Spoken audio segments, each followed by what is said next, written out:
Case का मतलब है उसने लिखा ही लुक्स आफ्टर मी। अगर आप ध्यान से देख रहे हो तो लुक के साथ क्या शब्द लिखा हुआ है? आफ्टर। इसे फ्रेज कहते हैं। किसी भी वर्ब के साथ प्रेपोजिशन लगने से जब उसका अर्थ बदल जाए तो इंग्लिश उसे बुलाती है फ्रेजल वर्ब।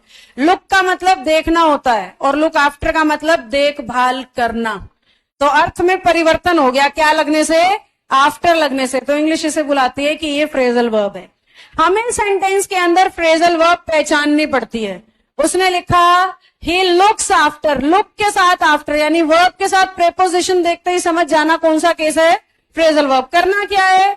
कुछ नया नहीं करना, वही 5 रूल लगाने हैं जो पहली क्लास में सिखाए थे। देखो ध्यान से, I am looked after by him. अगर वही 5 रूल लगाने हैं तो फिर ये केस पढ़ाती ही क्यों हूं? इस वजह से पेपर में जब ये आता है तो बच्चे को लग रहा है कि आफ्टर और बाय एक साथ आ गए, और इंग्लिश ग्रामर में एक नियम है कि 2 प्रेपोजिशन का इस्तेमाल एक साथ नहीं हो सकता।